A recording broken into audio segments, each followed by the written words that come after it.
네, 반갑습니다. 방금 전까지 여기서 찬양 인도를 했는데 찬양 인도할 때도 사실 이 그 말하는 거 한마디 한마디가 굉장히 떨립니다. 제가 말하는 그런 모든 것들이 조심스럽고 이게 과연 내가 지금 맞는 말을 하고 있는지 되게 떨리는데 그 떨림과는 또 비교도 할 수 없는 이 자리가 바로 말씀을 전하는 자리인 것 같습니다.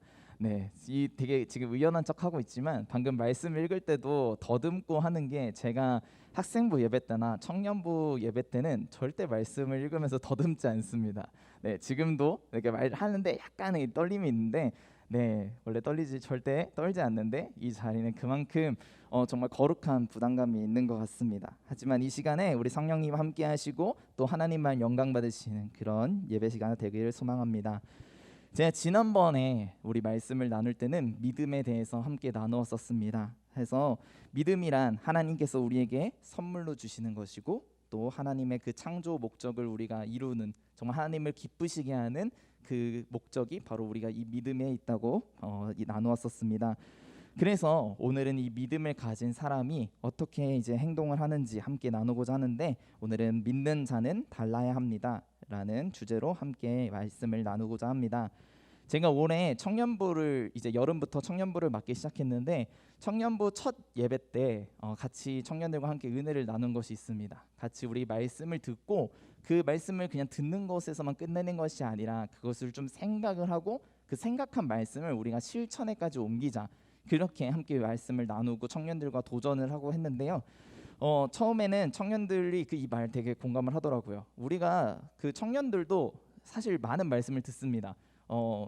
그렇지 않아 보이겠지만 우리 청년들 중에는 돌아다니면서 찬양을 듣는 청년들도 많고요.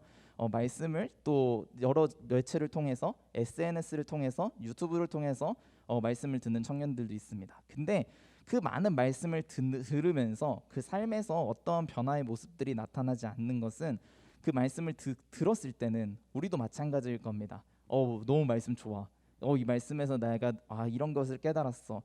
주일 말씀 들었을 때도 우리 담임 목사님 말씀을 통해서 너무나도 깨닫는 것이 많고 진짜 이번 주에 나 이렇게 살아야지라고 생각까지는 하는데 그 말씀을 이제 이 예배당을 벗어나면 더 이상 묵상하지 않고 그 말씀대로 실천하려고 애쓰지 않기 때문에 다음 주 오면은 다시 맞아 오늘 말씀 좋았어 또 이거를 계속해서 반복해 나가고 있어서 우리 청년들한테도 이번 우리 같이 말씀을 들었을 때 그 말씀을 한번 깊이 있게 생각하고 그리고 내가 과연 이 말씀에서 무엇을 할 수 있을까 그것을 고민하고 그리고 이것을 고민해서 끝내는 것이 아니라 단 한 가지라도 좀 삶 속에서 실천을 해보자 그렇게 도전을 해서 저희가 저희 청년부 예배 때는 같이 말씀이 끝나면은 두 명, 세 명씩 나눠져 가지고 오늘 말씀에서 받은 포인트 딱 한 가지 오늘 말씀에서는 나는 어떤 그 말씀이 가장 나에게 인상 깊었다 그래서 나는 이번 주에 무엇을 할 거다 그거를 두 명, 세 명이서 이렇게 소급으로 나누는데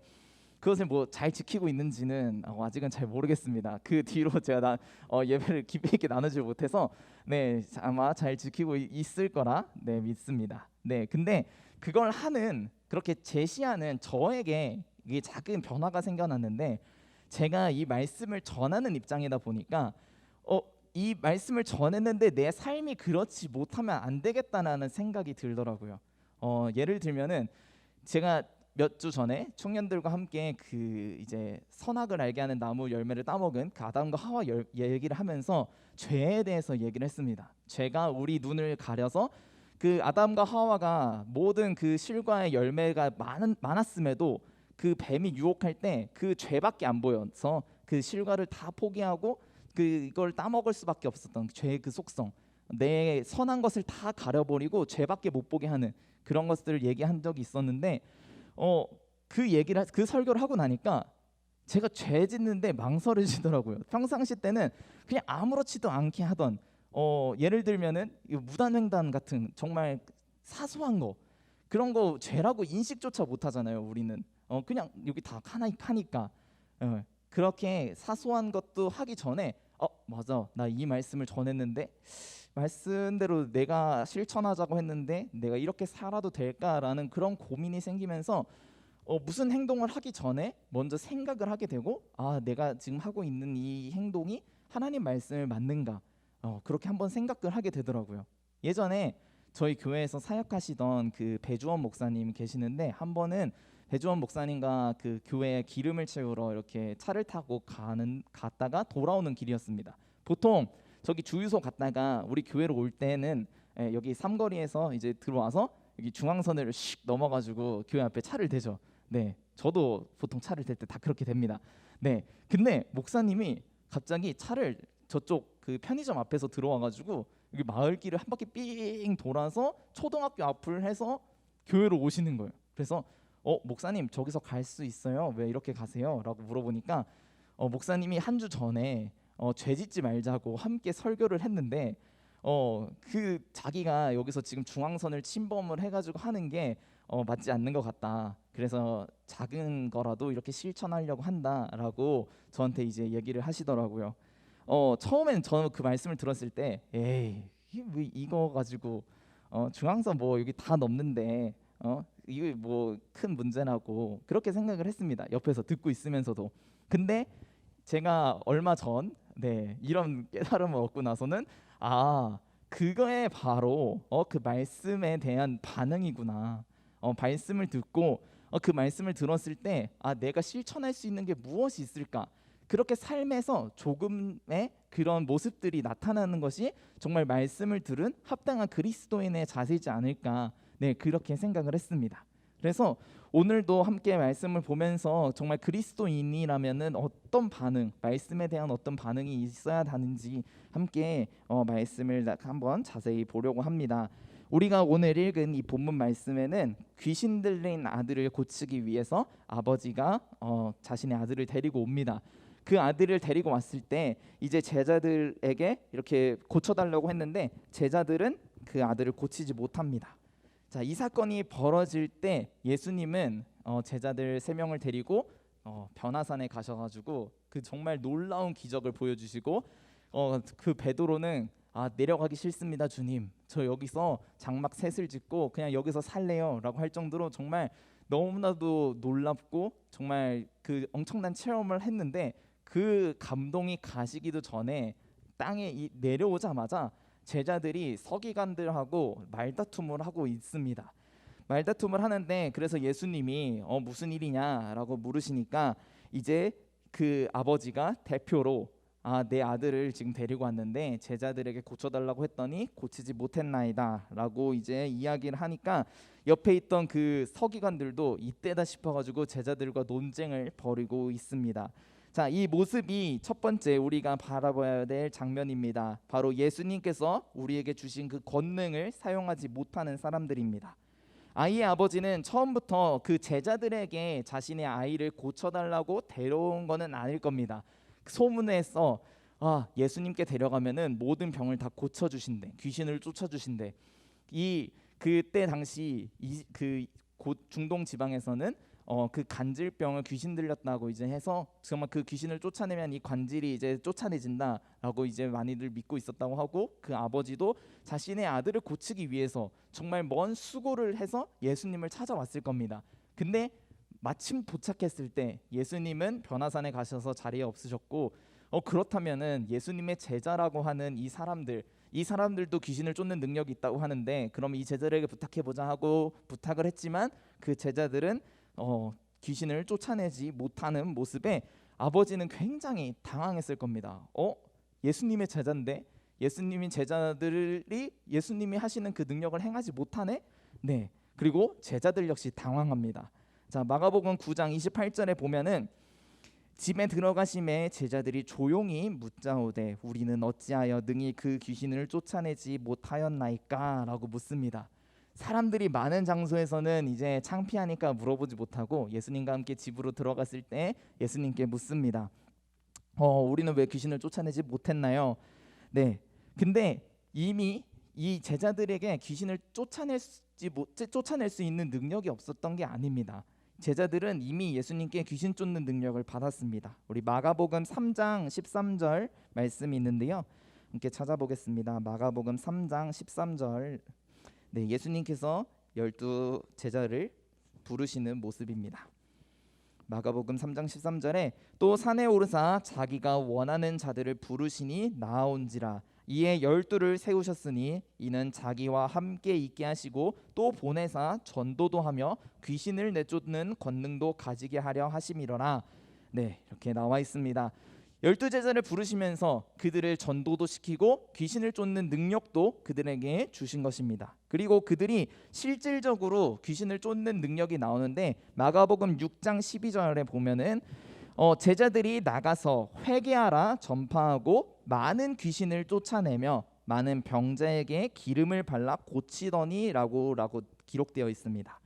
분명히 마가복음 6장 12절에 보면은 제자들이 회개하라고 전파하고 많은 귀신을 내쫓았다고 기록되어 있습니다. 이들은 이미 귀신을 쫓는 능력을 예수님을 통해서 받았고, 그리고 예수님이 귀신 내쫓는 모습들도 많이 봤고, 이들도 실제로 그 예수님께 본 모습 그대로 귀신 내쫓는 그런 권능도 행한 그런 경험이 있습니다. 그러나 그들이 귀신을 내쫓지 못한 것은 이미 자기가 받은 이 능력, 이번에는 그 아들을 보고 예수님이 안 계신 그때 나 전에도 이거 해봤어, 나 전에도 귀신을 내쫓아봤어 하는 그런 그 생각을 가지고 다른 어떤 것은 그냥 내 노력, 내 힘, 내 능력을 의지해 가지고 그 귀신을 내쫓으려고 하니까 이번에는 그 능력이 사용되지 않은 것입니다. 이번에는 그들이 정말 예수님은 가르치실 때 기도 외에 다른 것으로는 이런 유가 나갈 수 없느니라 라고 말씀하시는데, 그들이 행한 것은 자신의 그 경험, 내가 예수님께 받은 이것, 나는 예수님께 받았어, 나는 귀신을 내쫓아본 경험이 있어, 그렇게 생각을 하고 그 아들의 귀신을 내쫓으려고 하니까 실패했던 것입니다. 우리에게도 이런 모습이 많이 있는 것 같습니다. 하나님께 이미 내가 받았다 생각하고 내 힘으로 해결하는 것들, 나 하나님께 전에 난 이랬어, 전에 이랬으니까 이번에도 이렇게 하면 될 거야 라고 생각하면서 하나님의 뜻을 묻지 않고 그냥 내 뜻대로 해결하려고 노력하는 모습들, 혹은 정말 큰 문제를 앞에 섰을 때 하나님의 뜻이 무엇인지 묻지 않고 그냥 내 멋대로 내 생각대로 하려다가 좌절하는 모습들이 많이 보이는 것 같습니다. 이번 다니엘 기도회 때 보면은 정말 이번 다니엘 기도 때 어떻게 저 상황에서도 하나님을 붙잡을 수 있을까 싶은 그런 간증의 주인공들이 정말 많이 나왔는데, 그 간증의 주인공들의 공통점은 정말 제가 생각하기에는 어떻게 저 상황에서도 예수님을 붙잡을 수 있지? 어떻게 저 상황에서도 기도할 수 있지라는 그 상황에서 하나님을 찾고 정말 나의 힘을 다 빼고 하나님만을 붙잡고 정말 주님, 내가 이 상황에서 어떻게 해야 할까요? 그리고 그 하나님의 응답대로 행동하는 그 사람들이 정말 그 다니엘 기도의 그 간증의 강사들이었습니다. 정말 그와 같이 우리 앞에 어떤 큰 어려움이 찾아왔을 때 그냥 내 힘, 나 이거 내가 할 수 있을 거야, 나 전에도 이거 해봤으니까 이거 할 수 있어 라고 생각하고 내 힘으로 그 문제를 해결하려는 것이 아니라 정말 그 큰 문제가 다가왔을 때 기도로 무릎 꿇는 연습을 해야 됩니다. 정말 당장 내 그 눈앞에 문제가 찾아왔을 때 우리는 세상 사람들과 동일하게 이거 어떡하지? 하고 막 헐레벌떡 가족들한테 전화하고 이거 어떻게 하지? 막 내 스스로 내 경험들, 지식들을 다 살려가면서 그것들을 풀려고 하는데, 이렇게 한다면은 우리가 세상 사람들과 다른 모습이 무엇입니까? 우리는 세상 사람들이 그러하다면은 믿음을 가진 사람들은 하나님께 이 문제를 맡기고 하나님이 이루시리라는 그 믿음을 가지고 우리의 힘이 아니라 이 문제를 하나님께 맡기는 그런 자세를 가진 사람들이 바로 이 믿음을 가진 사람들의 첫 번째 모습이라고 생각을 합니다. 믿음을 가진 사람들이라면은 내 힘을 다 내려놓고 정말 내가 하나님께 나의 모든 것을 맡겨드릴 수 있는 이런 믿음의 훈련, 나의 주장을 내려놓고 하나님의 능력을 의지할 수 있는 그런 하나님의 일하심을 볼 수 있는 사람들이 바로 믿음을 가진 사람들이라고 생각을 합니다. 정말 사실 문제가 내 눈앞에 다가왔을 때 저도 그렇지만 그 문제를 직면하는 것 자체도 너무나도 두렵고 그 문제 앞에서 숨고 싶고 회피하고 싶고, 그리고 그 문제 앞에서 이거를 하나님께 이렇게 하러 가는 그 사이까지가 정말 너무나도 힘듭니다. 정말 이 문제 보통은 그 문제를 하나님께 드릴 때는 정말 내 힘으로 모든 것을 다 해보려고 했다가 실패했을 때 정말 그 많은 그 시간들을 내 그 모든 가치, 나의 힘, 나의 시간, 나의 재물을 다 쏟고 나서 더 이상 무언가 할 거 없을 때 그때 그제서야 주님을 찾고 하나님 내가 해봤더니 아무것도 할 수 있는 게 없어요라고 고백을 하는데 처음부터 우리 주님 내가 이런 문제가 있는데 내 힘으로는 이걸 해결할 수 없는데 하나님 이걸 해결해 주세요라고 맡길 수 있는 그런 믿음을 가진 사람 그런 사람이 바로 정말 이 좀 믿음을 가진 사람이라고 생각을 듭니다. 두 번째 모습은 마가복음 9장 22절에서 24절에 나옵니다. 우리 마가복음 9장 22절에서 24절 한번 다 같이 읽어보겠습니다. 22절 귀신이 그를 죽이려고 불과 물에 자주 던졌나이다. 그러나 무엇을 할 수 있거든 우리를 불쌍히 여기사 도와주옵소서. 예수께서 이르시되 할 수 있거든이 무슨 말이냐 믿는 자에게는 능히 하지 못할 일이 없느니라 하시니 곧 그 아이의 아버지가 소리질러 이르되 내가 믿나이다 나의 믿음 없는 것을 도와주소서 하더라. 아멘. 자, 예수님께서 이제 아이의 아버지에게 물어보십니다. 자, 언제부터 이렇게 됐냐? 너 아들이 언제부터 이렇게 됐어? 그랬더니 아이의 아버지는 아이가 어렸을 때부터 이랬습니다. 어렸을 때부터 귀신이 이 아이에게 들려서 불에도 던지고 물에도 던져서 발작하고 이 아이를 죽게 만들려고 했습니다. 라고 이제 이야기하면서 예수님 그러나 우리를 불쌍히 여기셔서 무엇을 하실 수 있거든 도와주옵소서라고 대답을 합니다. 이 아이의 아버지는 이미 그 아이가 성장하면서 많은 시도를 해봤을 겁니다. 뭐 다른 정말 유명한 그 의사들한테도 데려가 봤을 거고 귀신을 내쫓는 하는 그런 뭐 사람들에게도 하는 그런 시도를 해봤을 겁니다. 아이의 아버지라면은 정말 그 아이를 예수님 앞까지 데려올 정도의 그런 열정을 가진 아버지라면은 이미 그 아이에게 많은 것을 해봤지만 그 모든 것은 다 실패로 돌아갔을 겁니다. 마치 방금 제가 얘기한 것처럼 내 힘으로 정말 내가 세상에서 찾을 수 있는 모든 방법을 다 동원했지만 그 모든 것이 실패로 돌아왔을 때 그 아버지는 이제 이 아이를 예수님께 데리고 옵니다. 그리고 예수님께 내가 이전까지 실패했던 그 경험에 빗삼아서 예수님 근데 뭐 하실 수 있거든 내 아이를 고쳐주옵소서라고 그렇게 얘기합니다. 그때 예수님이 하신 말씀이 할 수 있거든이 무슨 말이냐 믿는 자에게는 능히 하지 못할 일이 없느니라 라고 말씀하십니다. 믿는 자에게는 능치 못할 일이 없습니다. 아멘. 네, 예수님께서는 마가복음 10장 23절에는 이렇게 말씀하셨습니다. 내가 진실로 너희에게 이르노니 누구든지 이 산더러 들리어 바다에 던지라 하며 그 말하는 것을 이루어질 줄 믿고 마음에 의심하지 아니하면 그대로 되리라. 아멘. 네, 이 산더러 들려서 저 바다에 가라. 정말 말도 안 되는 이야기지만 그 말에도 선포에도 정말 의심 하나 없이 그대로 되리라라고 믿는 그 믿음을 가진 사람에게는 그 말이 능력이 돼서 그대로 되리라라고 예수님께서 말씀하시는 겁니다. 능치 못할 일이 무엇이 있겠느냐라고 하신 그 말씀대로 그대로 이루어지는 것입니다.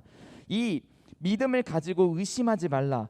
내가 이루어질 줄 믿고 마음에 의심하지 말라 할 때 이 믿음, 믿고에 대해서 사용한 헬라어 단어는 피스투에. 그 피스투에는 이 헬라어는 현재형, 과거형, 뭐 현재 분사형 우리나라 말처럼 그렇게 다 세세하게 나눠져 있는데 이때는 현재형으로 사용돼서 계속해서 이 믿음을 믿고를 지금 믿는 게 아니라 과거에 믿는 게 아니라 미래에 믿을 게 아니라 내가 지금 믿고 있으면서 계속해서 이어나가는 그 계속성을 가지고 있습니다. 이 믿음은 현재 내가 그냥 지금 내가 그걸 받아들였을 때 그 즉시 믿고 그대로 될 줄로 믿고 다른 생각은 하지 않으면서 정말 그 믿음을 계속해서 유지해 나가는 것이 바로 이 믿음이라는 것입니다. 이 현재로 끝나는 것이 아니라 이 믿음을 계속해서 우리는 유지해 나가야 됩니다. 과거의 믿음, 나 예전에 이랬어. 예전에는 내가 믿었었는데가 아니라 지금 나의 믿음, 그 말씀이 그대로 되리라라고 그렇게 선포하는 믿음. 그리고 기도하고 앞으로 되겠지라고 이렇게 먼 미래의 그런 믿음이 아니라 지금 당장 주가 하시리라 그렇게 믿는 그런 믿음이 우리에게 필요합니다. 또한 그대로 될 줄 믿는 그 믿음은 도중에 식어지는 것이 아니라 내가 그대로 되리라라고 확신하고 믿었으면은 그 믿음을 끝까지 정말 예수님이 오시는 그날까지 내가 믿음의 경주를 하듯이 끝까지 유지하는 것이 바로 예수님께서 말씀하시는 믿음이라는 것입니다. 이런 믿음을 가지고 있을 때 정말 예수님께서 말씀하신 것 같이 우리에게 능치 못할 일이 없느니라라고 우리에게 말씀하고 계시는 겁니다. 제가 군대에 있을 때 제 남자들은 원래 군대 얘기 빼면은 시체입니다. 그래서 군대에서 모든 예화를 다 가져올 수 있는데 오늘도 군대 얘기를 잠깐 하자면은 저희 그 부대는 유해 발굴을 주된 임무로 하는 부대였습니다. 전차 부대였지만 실제로 전차가 이렇게 돌아다니려면은 돈이 워낙 많이 들다 보니까 여름에는 가서 삽을 들고 땅을 파괴했습니다. 유해 발굴이 그 TV에서 한 번쯤은 보신 적이 있겠지만 굉장히 고된 작업입니다. 6.25 전쟁 중에 전쟁 중에 사망하신 그 분들이 정말 아직도 저 땅에 많이 묻혀 계시는데 이제 곧 있으면은 그분들을 시체를 찾아도 어떻게 할 수가 없다고 하더라고요. 왜냐하면은 그분들의 후손들을 찾기가 너무나도 어려워서 지금도 우리가 유해를 찾아내도 저 시체 안치소에서 그 가족들을 기다리고 있는 유해가 굉장히 많은데 그 작업이 어떻게 진행되냐 하면은 먼저 이것만 전담으로 하는 사람들이 있습니다. 그래서 수소문을 해가지고 어느 지역에서 전투가 있었다더라 그런 정보를 수집해서 가서 미리 땅을 좀 파봅니다. 땅을 파다 보면은 거기서 이제 뭐 전투화도 나오고 탄알도 나오고 그러면 여기서 전투가 실제로 있었구나 싶으면 이제 저희가 들어가는 겁니다. 그러면은 딱 처음에 가보면 느끼는 게 여기서 진짜 전투가 벌어졌어? 라는 생각이 제일 먼저 듭니다. 왜냐하면은 그냥 산입니다. 아무것도 없습니다. 그냥 나무, 풀, 뭐 참호 그런 거 흔적도 없고 뭐 이렇게 도랑이 파져 있는 것도 없고 50년이 이미 세월이 지났기 때문에 자연 그대로의 모습을 가지고 있습니다. 그러면은 저희는 먼저 가서 풀을 다 깎고 나무를 베어서 땅을 팔 수 있는 그런 준비를 다 해놓고 쥐레들도 미리 가서 다 제거를 해놓고 이제 들어갑니다. 그러면은 한 200명 정도 병력이 투입이 되는데 200명이 이제 투입이 돼서 일렬로 그 산을 삥 둘러싸서 땅을 파내기 시작하는데 정확히 표현하면은 산을 깎아낸다라는 표현이 더 맞을 겁니다. 시작했을 때 저희가 이제 한 2달 정도 200명의 병력들이 이제 한 2달 정도 매일같이 땅을 파는데 고도가 낮아집니다. 실제로 올라가는데 덜 힘듭니다. 왜냐하면 산을 너무 많이 깎아가지고 흙이 다 밑으로 떠내려갔기 때문에 실제 고도가 낮아지고 이게 지형이 달라지게 되는데 산을 깎아내면서 한 3일 정도 이제 땅을 파다 보면은 뭐가 하나씩 나옵니다. 이렇게 전투화도 나오고 이렇게 특히 제일 많이 나오는 게 이제 탄 흔적들 그것들이 제일 많이 나오는데 한 일주일 정도 열심히 파다 보면은 이제 드디어 유해가 나오기 시작하는데 근데 우리가 지금 제가 이렇게 말씀드리면은 유해가 뭐 마치 이렇게 파면은 바로 나오는 것처럼 하겠지만 200명이 가가지고 2달 동안 파는데 10구 찾으면은 많이 찾은 겁니다. 한 해는 정말 딱 한 구 찾은 적도 있었고 좀 그런 고된 작업을 하는 건데 그 유해가 발견됐을 때 정말 마치 그 병력들이 자식이 정말 찾은 그 보물을 찾은 것처럼 기뻐하고 또 가끔은 이렇게 팠는데 뼈가 나왔는데 와, 뼈 나왔다 했는데 알고 보니 멧돼지 뼈고 그 다람쥐 뼈고 그럴 때도 되게 굉장히 많습니다.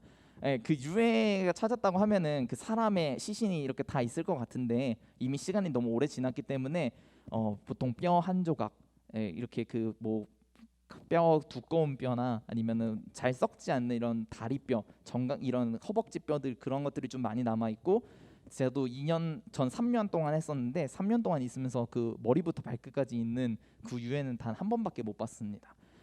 그랬는데 정말 아침부터 보통 새벽 6시 정도에 이제 출발해서 7시부터 이제 땅을 파기 시작하는데 하루에 8시간을 땅을 팝니다. 하루에 8시간씩 중간에 점심시간 1시간 그리고 50분 파면 10분 정도 휴식하고 이렇게 정말 8시간을 땅을 파는데 집에 가면은 그냥 아무 생각 없이 잡니다.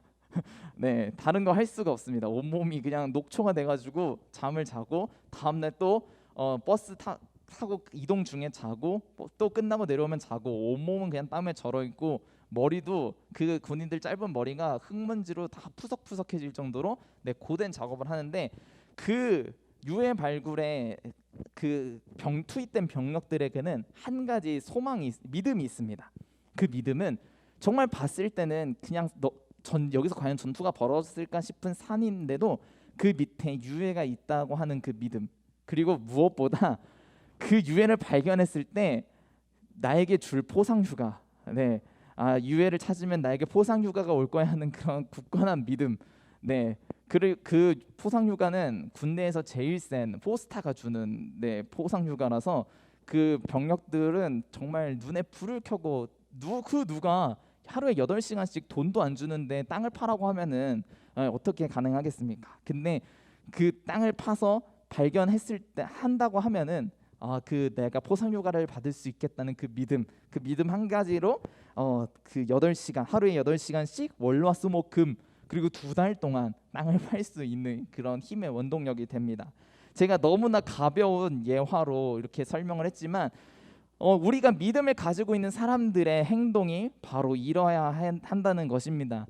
하물며 정말 그 병력들도 정말 군대에 사실 억지로 끌려온 그 사람들도 하루에 8시간씩 월화수목금 우리 그 실제로 이렇게 땅을 파본 경험이 있으신 분들은 알겠지만 너무나도 힘든 일입니다. 근데 그거를 계속해서 할 수 있는 그런 힘도 이 군인들에게 있는데 우리 이 믿음의 경주를 하고 있는 우리들도 정말 하루하루 8시간이 아니라 월화수목금토주일 그 모든 시간 동안 이 믿음을 가지고 내가 주님께서 이 일을 하시리라 하는 그런 굳건한 믿음을 가지고 우리가 나가야 된다고 확신합니다.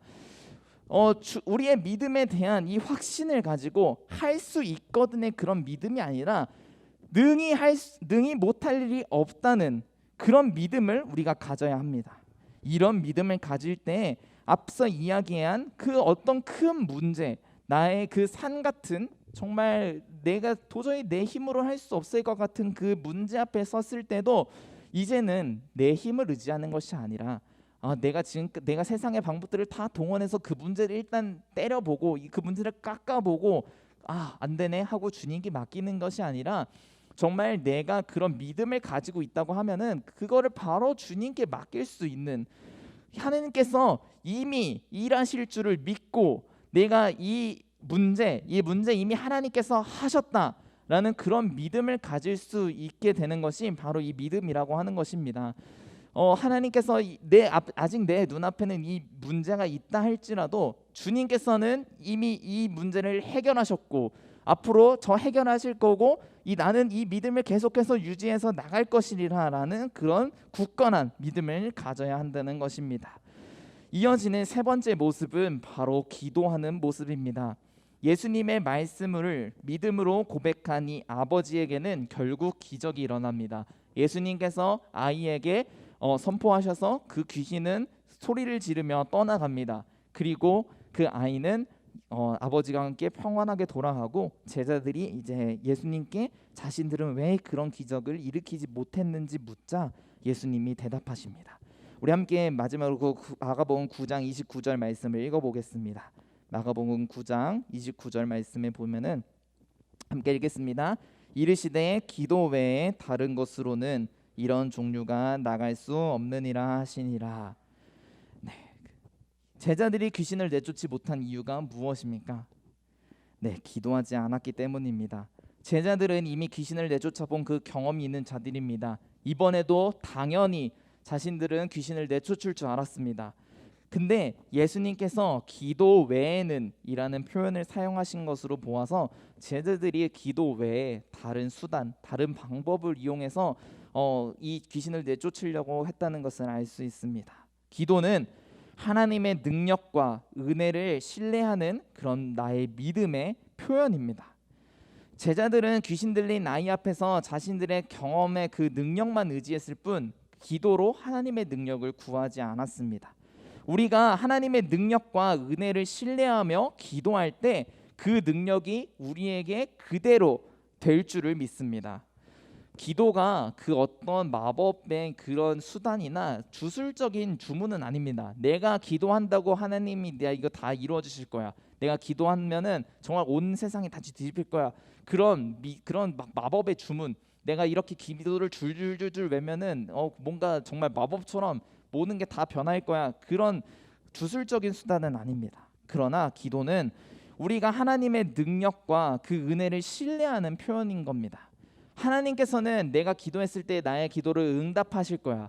하나님께서는 내가 기도를 들으시고 하나님의 그 크신 능력과 하나님의 은혜를 나에게 베풀어 주실 거야. 그렇게 내가 기도하는 것은 그 하나님께 나의 모든 것을 전적으로 맡기는 신뢰의 표현인 것입니다. 내 힘이 아니라 정말 하나님께서 그 크신 능력을 이룰 줄 믿습니다라고 고백하면서 하는 것이 바로 기도입니다. 따라서 기도는 우리가 하나님을 전적으로 의지한다는 표현이고 내 능력이 아닌 하나님의 그 전능하심을 의지하는 거고 또 우리가 무능하다는 것을 한편으로 하나님께 고백한다는 것입니다. 우리가 기도할 때 보통 그 큰 문제 앞에서 하나님께 기도할 때 하나님 내 힘으로는 안 됩니다. 하나님께서 해주셔야 됩니다. 라고 우리가 많이 기도합니다. 나의 이 무능력함 그걸 하나님 앞에 고백하고 하나님 정말 내 힘으로 할 수 없습니다. 하나님께서 하실 수 있습니다. 하나님께서 하시면은 이루어질 줄 믿습니다. 라고 고백하면서 그 하나님의 능력 정말 하나님의 그 무한하신 그 능력을 의지하는 그 행동이 바로 기도인 것입니다. 그렇게 우리가 하나님을 의지하면서 하나님 내가 기도할 때 하나님께서 이미 그 문제를 이루실 줄 믿습니다. 라고 굳건한 이 믿음을 가지고 기도하는 이 행위가 바로 하나님께서 우리에게 원하시는 모습일 겁니다. 이 믿는 자가 세상 사람들과 다르게 살 수 있는 방법이 바로 기도입니다. 내 힘을 의지하는 것이 아니라 하나님의 능력을 의지하는 방법도 바로 기도이고 하나님의 일하실 것을 믿을 수 있는 것도 기도할 때 이루어집니다. 우리가 하나님과 친밀하게 계속해서 동행할 수 있는 방법도 바로 기도입니다. 예수님께서도 그 이 땅 가운데서 사역을 하실 때 정기적으로 또 수시로 그 작정에서 예수님도 하나님과 끊임없이 친밀한 교제를 이루시기 위해 기도했습니다. 예수님께서는 그 기도의 모습을 자주 보여주시고 이 성경 말씀에도 기도하는 모습이 끊임없이 나타나 있는 것은 우리도 예수님을 닮아서 기도해야 된다는 것입니다. 우리 믿음이 과연 얼마나 지속될 수 있겠습니까? 아까 초반에 얘기했듯이 우리가 오늘 말씀을 듣고 세상 가운데 나가서 그 말씀을 계속해서 묵상하면서 지키면서 살아가기라는 너무나 어렵습니다. 저도 당장 내일 아침에 일어나면은 출근하면서 그 가득한 2호선 그 출근길을 겪다 보면은 오늘 나눈 은혜는 온데간데도 없습니다. 그냥 그 사람 사이에 치여서 오늘 하루 열심히 살아가기 바쁜데 그 모습들에서도 나의 믿음을 굳건하게 유지할 수 있는 그 방법은 바로 기도입니다. 이 기도할 때 하나님께서 우리에게 그 말씀을 계속해서 생각나게 해주시고 내가 이 말씀대로 살아갈 수 있는 능력을 주시고 또한 내가 어떤 큰 문제를 가지고 있다 하더라도 하나님께서 그 내 기도를 들으시고 내가 그 문제 앞에서 두렵거나 떨지 않도록 해주실 것이라는 것입니다. 우리가 그래서 세상 사람들과 다를 수 있는 이 방법은 바로 이 모든 그 문제들 앞에서 하나님께 맡기고 기도하는 것입니다. 제가 초반에 우리 청년들과 실천하자라고 이야기를 했었는데 그 실천의 방법 중에 가장 우리가 우선시해야 될 것들 모든 말씀들을 생각하고 그 말씀 오늘 이 말씀에서도 어떤 한 포인트를 잡아서 그 말씀을 실천하는 것이 중요하겠지만 가장 제가 생각했을 때 먼저 우리 삶에서 먼저 실천해야 될 것이 무엇이냐라고 생각을 하면은 바로 기도라고 생각을 합니다.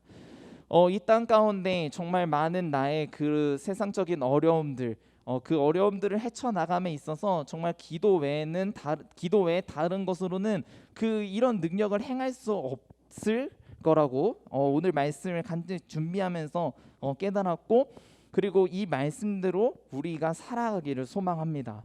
정말 세상에 그 어떤 어려움이 찾아왔을 때 정말 나에게 힘 주시는 그분을 의지하고 정말 내 힘을 다 내려놓고 하나님만을 바라보는 그런 믿음을 가지길 소망합니다.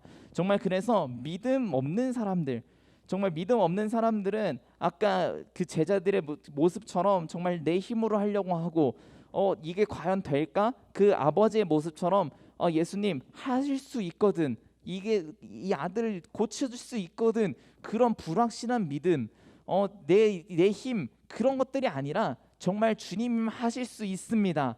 정말 주님께서 능치 못하실 일이 없습니다. 그렇게 고백하면서 이미 된 줄 믿고, 그리고 내가 그 말씀을 믿는 즉시 정말 그 모든 것들을 그대로 이루어질 줄 믿고 기도하는 그 자세가 바로 믿음 있는 자의 모습입니다.